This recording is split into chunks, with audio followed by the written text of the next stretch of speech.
I have done this I can before, cut right? them I mean, away. Yeah. UN makes you do this so many times. Yeah, yeah, that's great. Maybe That's great. I'll just do one more and then you can pick up. Welcome. If you would like to say a couple of words introducing yourself first.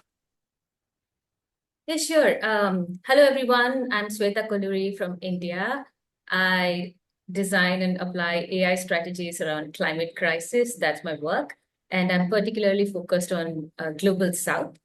I work for the World Bank, and at the bank, I apply AI innovations to increase the returns to the small farmers on carbon financing. What originally drew you to your work area? How did your career evolve into the focus you have now? Yeah, I'm an engineer by training, an electronics engineer, but then I was very much interested in solving the problems of poverty and environment in India and then gradually in the global south. And I found digital transformation as a powerful means to do that, in fact, to accelerate progress. So I've been focused on data-driven technologies and digital transformation for, I guess, 15 years now. And my passion is to bring about a transformative change in the global south and the developing economies. And that took my career in various directions. I studied rural management on the way. I also studied environmental management at Yale with a focus in data science and artificial intelligence. And I ended up working with multilaterals like United Nations Development Program and the World Bank. And here as well, I was focused on AI innovations and how they can bring about a transformative change in aspects like climate resilience. Some of my initiatives are focused on small farmers and how these AI innovations can make an impact to their lives and livelihoods. So I work at the community level, I work at the decision makers level, and sometimes I work at the policy makers level. And I apply whatever I have learned in both engineering, data science, AI, as well as environmental science to my work. This is curious actually. You mentioned climate resilience. Okay, this is happening, and we have to do something to be able to survive. Is this the new paradigm? What would you say about that? I mean, see, the world has been moving towards, and there has been a lot of advocacy on both climate mitigation as well as adaptation. If you see some of the context of global south and the developing countries, our per capita emissions are very small, but the consequences of climate crisis in these geographies are very high, right? And a lot of vulnerable populations also live here. So you need all of it put together. So that's why there has been a lot more emphasis on climate resilience, wherein, of course, you look at climate mitigation and ways to mitigate it because that is what is going to save the planet ultimately.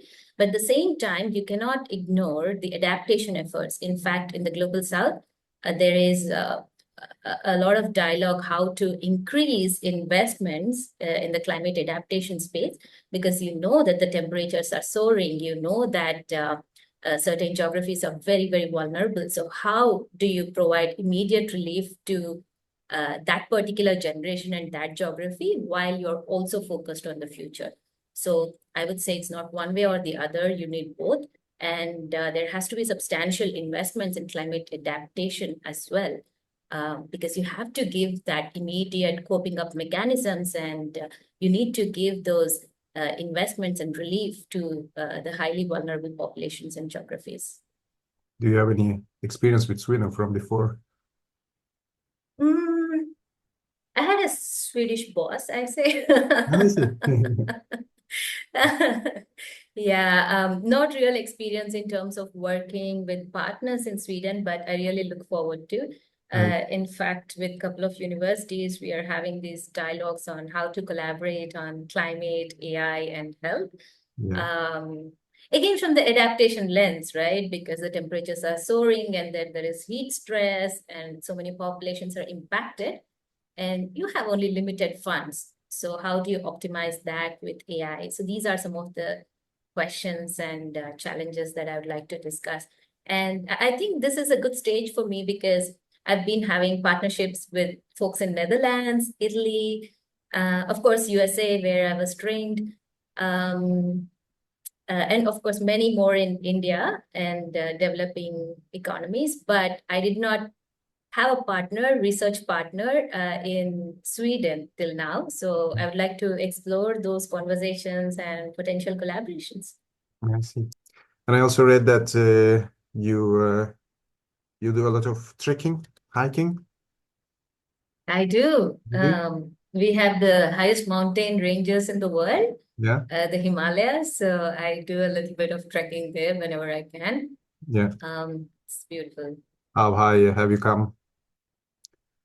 So the max I have gone was about 5,300 meters, a little bit about 15,000 feet, 15,000 to 16,000 feet. Yeah. Yeah, Must be challenging, right?